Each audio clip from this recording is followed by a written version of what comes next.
Welcome to the Nevis Newscast. Today is Wednesday, August 23rd, 2017. I am Bronte Swanston Hendrickson.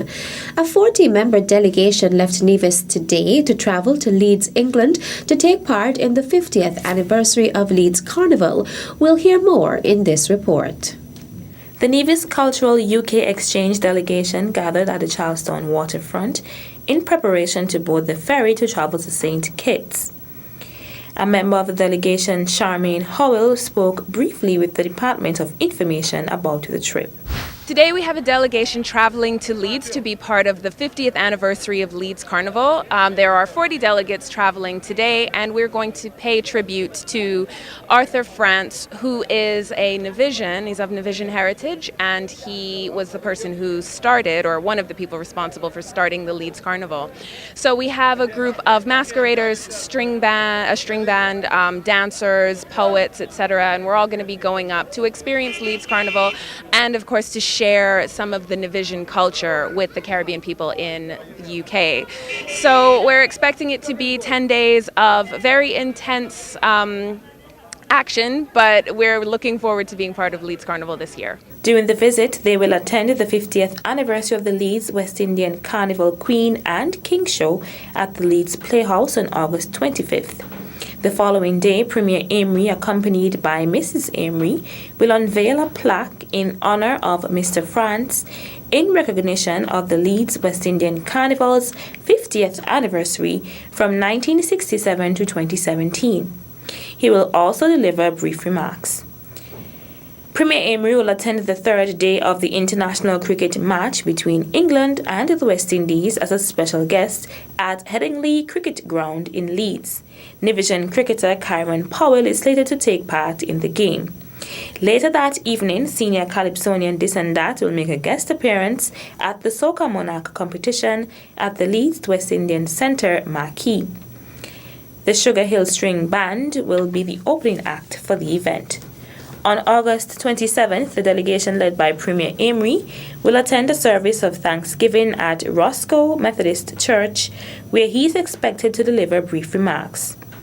Calypsonian This and That performing later that day, Naila Daniel will perform at the Black Music Festival, a free concert at Potting Newton Park in which international acts from around the world will be performing.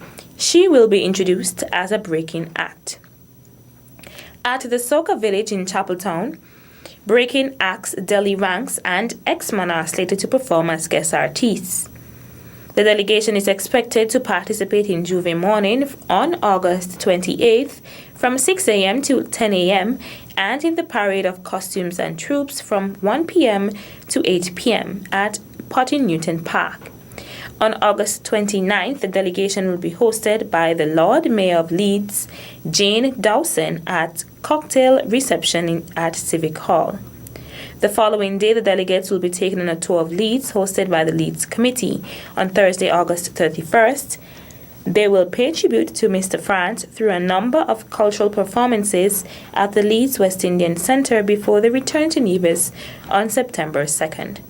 I'm Fredicia Liebert reporting for the Nevis Newscast. Thanks, Fredicia.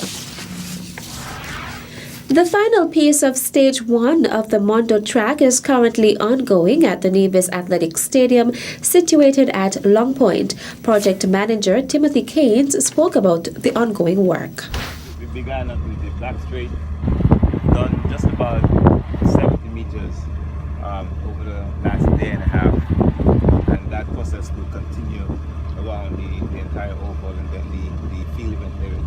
Basically, it's the surface coming roll sections, about our lane wide, and it's an adhesive that goes down on top of the asphalt.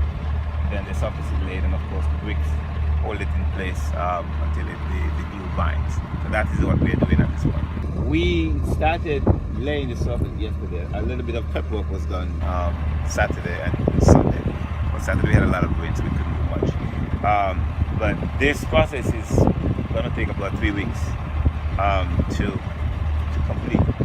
Again, you see we have about 70 meters, but that's 2 days. So you have a 400-meter circumference to do, plus like the high drop areas, javelin and pole vault areas as well. and then of course on 200 meter warm-up track. So about 3 weeks, maybe 4, depending on the weather. Because once it's raining, we can't do anything. So it has to be dry for the adhesive to bond. Keynes spoke about the work that was previously done on the stadium to bring it to its current state. Over the last several weeks, we had the completion of the lighting system. The light is in fully functional, have been tested and commissioned.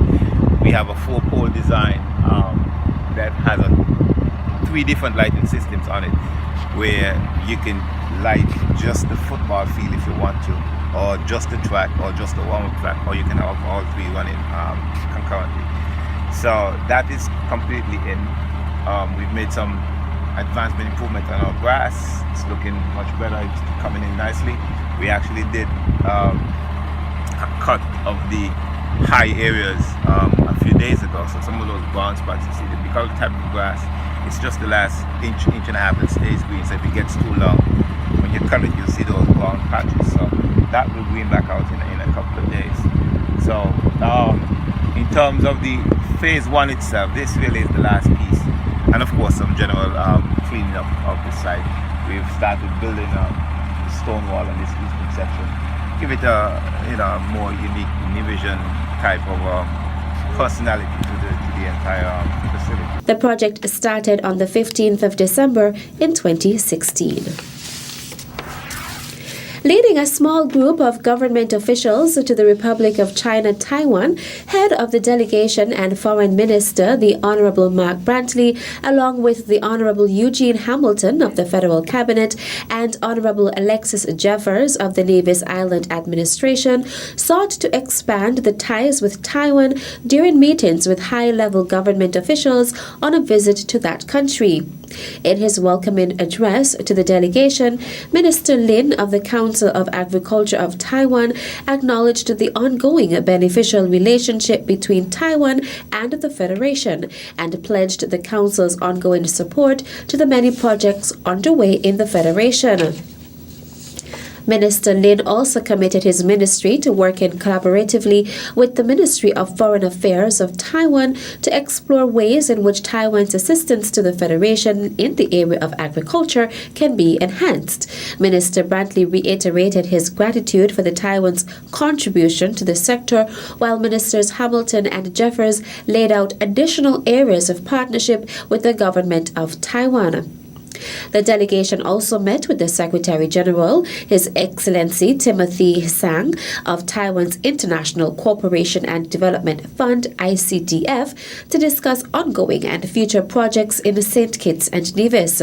Minister Brantley pressed the Secretary General for increased ICDF scholarship opportunities for students from the Federation and also expressed the government's interest in having professionals from Taiwan come to St. Kitts and Nevis to teach Mandarin in schools in the Federation.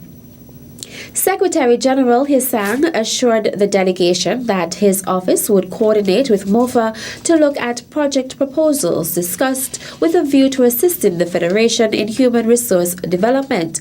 The delegation is accompanied by Her Excellency Ambassador Jasmine E. Huggins, Resident Ambassador of St. Kitts and Nevis to the Republic of China, Taiwan.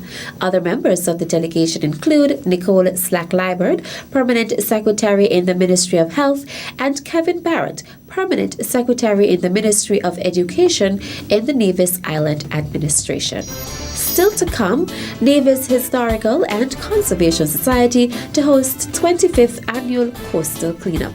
The details when we return. This one is going out to the land of my birth, Green City, Nevis.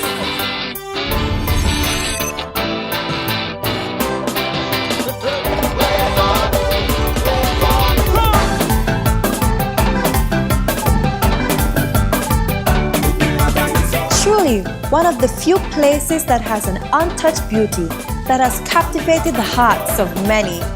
Nevis is everything you imagine.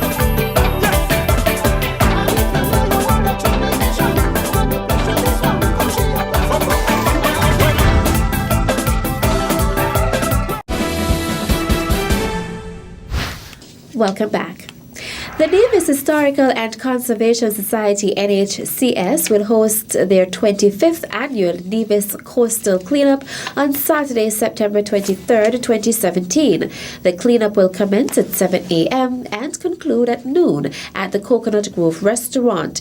In a release issued by the NHCS, the island-wide activity will include volunteers and social groups joining the NHCS members to clean the debris from wide stretches of the island's shorelines, borders, and other popular areas in an effort to reduce significant debris from entering our oceans.